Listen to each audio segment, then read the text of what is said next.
Au fond, frères et sœurs, qu'attendons-nous? C'est une question d'avant, c'est une question d'épidémie. Qu'attendons-nous? Qu'est-ce qui nous fait vivre au fond? Qu'est-ce qui nous fait rester éveillés? Qu'est-ce qui fait vibrer notre cœur? Quelle est notre espérance la plus profonde? Qu'attendez-vous? La fin du sermon, c'est sûr. Peut-être de pouvoir enfin se serrer la main, se prendre dans les bras. La fin de ce satané virus, c'est certain, cela arrivera.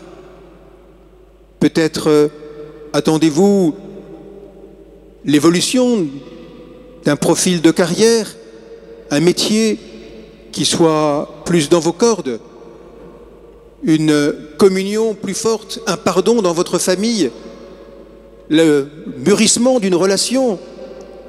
Tout cela, ce sont des choses bonnes, mais tout de même limitées, car nous sommes appelés à plus. Nous sommes appelés à l'infini de Dieu. Au fond de nous, même si nous ne nous en rendons pas tous les jours compte, il y a un désir très profond, un désir qui devrait nous tenir mobilisés et qui devrait rassembler toute notre attente, toute notre énergie.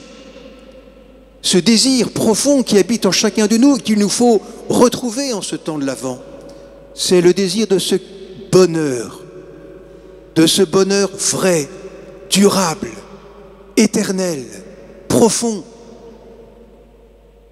Ce bonheur, nous savons, nous chrétiens, nous sommes faits pour cela.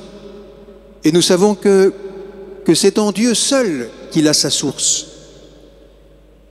Et pourtant, sur cette terre, en chemin, nous pouvons déjà découvrir des parcelles de ce bonheur, des lumières de ce bonheur. Nous sommes faits pour cette source et ce bonheur total vers lequel nous marchons. Alors, ce temps de l'Avent, comme celui du Carême, un peu plus tard dans l'année, ce temps de l'Avent est fait pour aiguiser en nous ce désir du bonheur, cette attente profonde qui doit mobiliser toutes nos énergies et réorienter notre vie vers la source de ce bonheur, déjà, dès maintenant. Dans le court mais fort évangile que vous avez entendu, je retiendrai 3 verbes simplement qui peuvent nous aider à mobiliser justement notre désir le plus profond vers ce bonheur. Tout d'abord, parti, puis endormi et enfin veillé. Oui, parti, c'est comme un homme parti en voyage, raconte Jésus. Nous avons tous fait l'expérience de la traversée de l'absence de Dieu, la traversée de la nuit, ce que les spirituels appellent la désolation, une certaine solitude qui peut creuser en nous le désespoir, parfois la colère ou le doute. Eh bien, ce temps de l'Avent est justement un temps où on va pouvoir inverser cette tendance.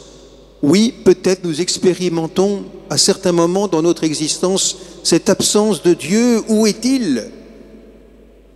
Le temps de l'Avent est le temps où nous venons creuser, au contraire, la foi, la confiance, l'espérance.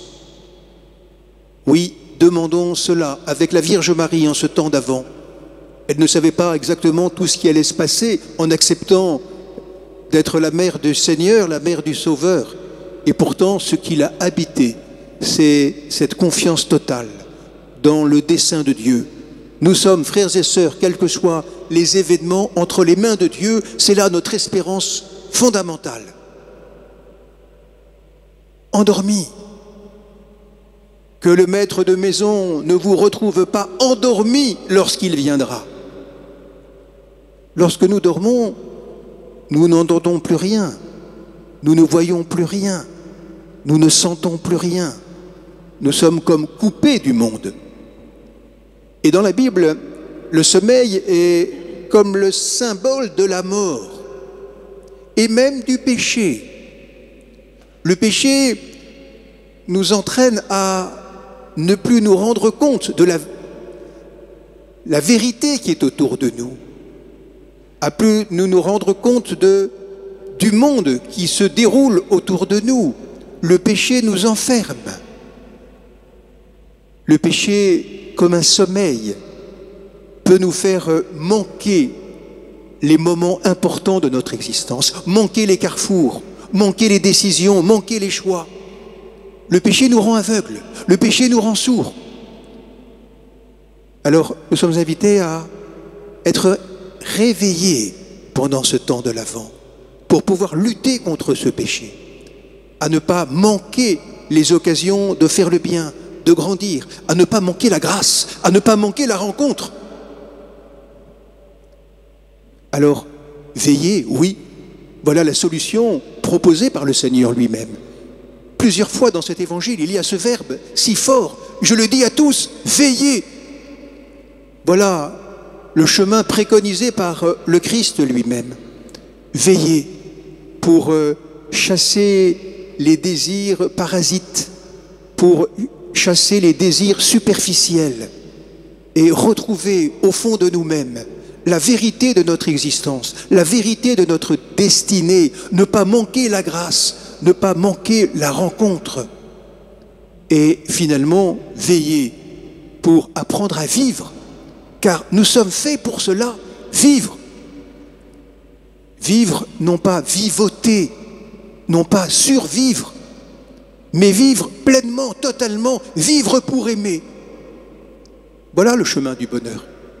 Voilà le bonheur aujourd'hui que nous pouvons construire et que nous vivrons éternellement. Vivre pour aimer, aimer pour vivre. Frères et sœurs, c'est ce chemin que nous avons à approfondir chaque année, et cette année encore, avec les circonstances particulières que nous vivons.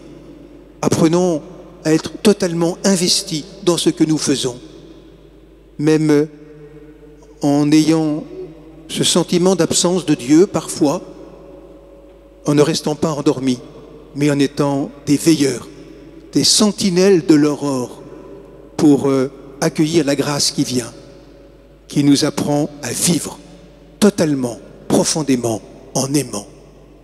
Amen.